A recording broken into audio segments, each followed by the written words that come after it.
So we've got some new updates about the Galaxy S25 Ultra, and there's also a bit where Samsung is actually apologizing for not being innovative enough. Yep, you heard that right.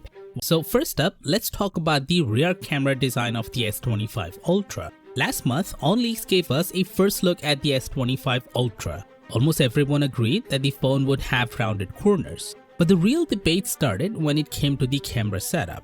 OnLeaks and Ice Universe had different opinions on how the cameras would look, sparking some confusion. Well, fast forward to now and we've got some more clarity. Details about the camera rings have surfaced and it looks like OnLeaks was spot on. Ice Universe has now confirmed that the camera rings on the S25 Ultra will look quite similar to those on the Z Fold 6. However, they won't be exactly the same. So what does that mean? The individual camera lenses will have thick, dark rings around them, just like we saw on the Z Fold 6. Now, moving on to software. The S25 Ultra will be the first phone to come with One UI 7, which is shaping up to be Samsung's biggest software update yet. And here's some good news on that front. Ice Universe says that the latest internal version of the One UI 7 is running super smoothly. Samsung has also revamped several system UI and app icons, including the gallery icon. Now, the old gallery icon got a lot of hate, so much so that Samsung decided to change it up. We don't know what the new icons looks like yet, but it's great to see they're listening to user feedback.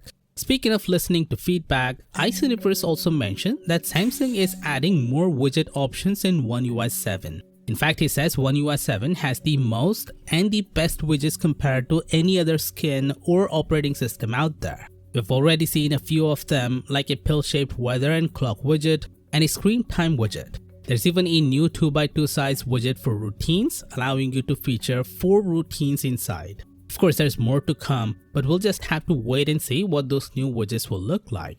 Next, recently there were rumors that Samsung might go with a MediaTek chip for the S25 and S25 Plus in certain regions. However, according to a new report, while Samsung did have discussions with MediaTek about the Dimensity 9400 chip, they've ultimately decided to use it in the S25 FE instead.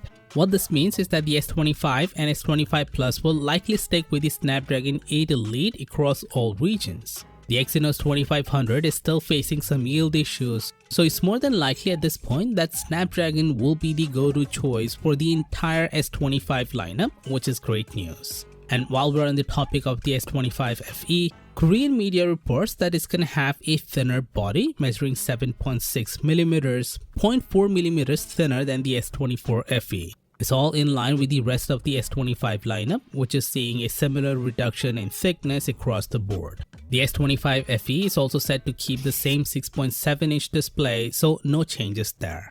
Now let's talk about that apology. It's not every day you see one of the world's biggest tech companies come forward and admit they're facing a big problem. But that's exactly what Samsung did in a press release this week. The chairman of Samsung, Lee Jae-yong, acknowledged that the company is in a bit of a crisis and directly apologized to customers, investors, and employees for not innovating enough. He also promised that Samsung is going to make some big changes to get back on track.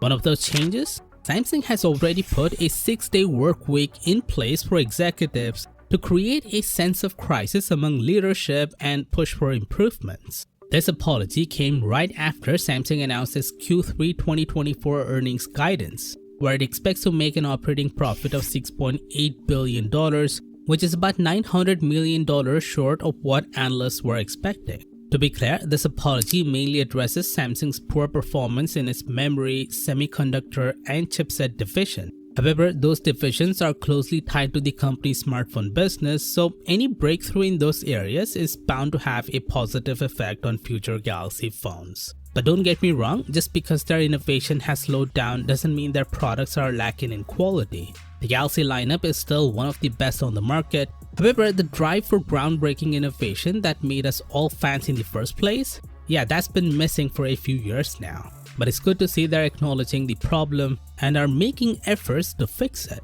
Let's hope these aren't just empty words and that Samsung actually follows through on these promises.